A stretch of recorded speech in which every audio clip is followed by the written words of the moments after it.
آج ہم مقدس مرکز کی اور اس کی آیات 23 تا 26 پر دھیان و گیان کریں گے، اور آج ہم فضل کی باریکیاں اس کے بارے میں سنیں گے۔ اور ان کے عبادت خانے میں ایک شخص تھا جس میں ناپاک روح تھی، جس نے چلا کر کہا، اے یسوع ناصری، تجھے ہم سے کیا کام؟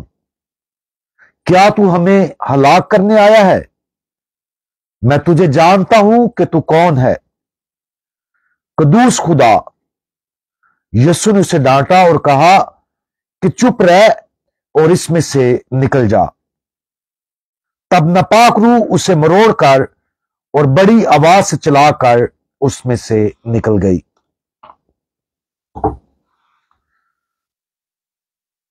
یہ نوٹ کرنا دلچسپ ہے کہ یہ ناپاک روح فوراً جان لیتی ہے کہ یسوع کون ہے۔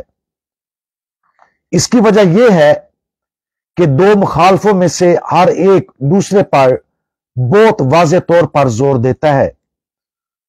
مثال کے طور پر سیاہ رنگ جب کسی سفید چیز کے سامنے رکھا جاتا ہے تو سب سے زیادہ واضح طور پر دیکھا جاتا ہے، یا بہت زیادہ ٹھنڈے کمرے میں سے ایک دم باہر نکلے تو بہت زیادہ گرمی محسوس ہوگی، اور جب کوئی خاموشی میں بیٹھا ہو تو اونچی آواز سب سے زیادہ پریشان کن ہوتی ہے۔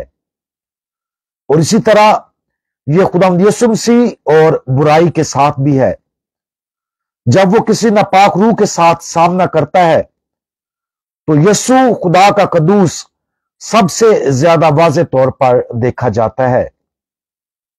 یہ حقیقت تقدس کی بلندیوں کی طرف ہمارے سفر کے بارے میں ہمیں کچھ حیرت انگیز بصیرت فراہم کرتی ہے۔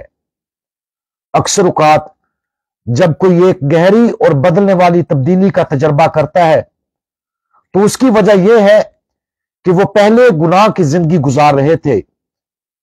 جب گناہ میں زندگی گزارنے والے کو خدا کے بچانے والے فضل کا سامنا ہوتا ہے تو یہ کافی نمایاں ہوتا ہے، اور یہ ایک اچھی بات ہے۔ لیکن ہم میں سے ایک اور روحانی بصیرت بھی ہم سیکھ سکتے ہیں۔ تشبیہ کو آگے بڑھانے کے لیے یہ بھی درست ہے کہ جب سیاہ رنگ کو کسی گہرے نیلے رنگ کی چیز کے ساتھ لگا دیا جاتا ہے یا کسی گرم چیز کو کافی گرم رکھنے کے بعد چھوا جاتا ہے تو اس پر کم نوٹس لیا جاتا ہے۔ ایسا روحانی زندگی کے ساتھ بھی ہے۔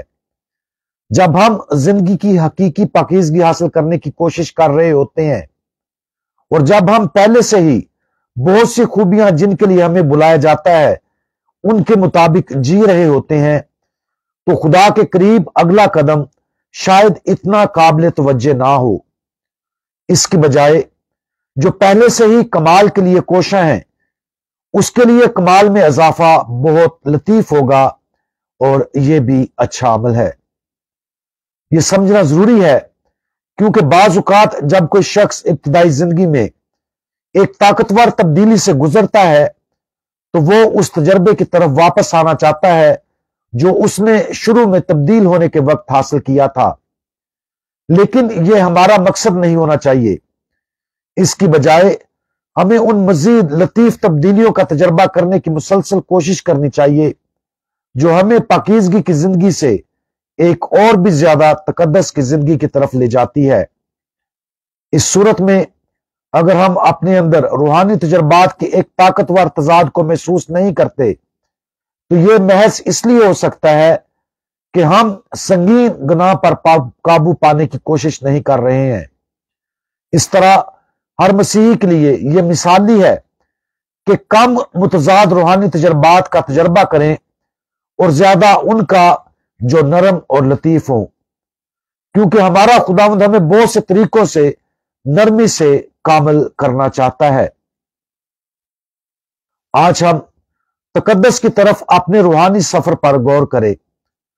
اگر ہم اپنی زندگی میں سنگین گناہ دیکھتے ہیں تو جان لیں کہ خدا ہمیں ان گناہوں سے آزاد کرنا چاہتا ہے اور ہمیں ایک بڑی تبدیلی کے ذریعے اپنی طرف کھینچنا چاہتا ہے۔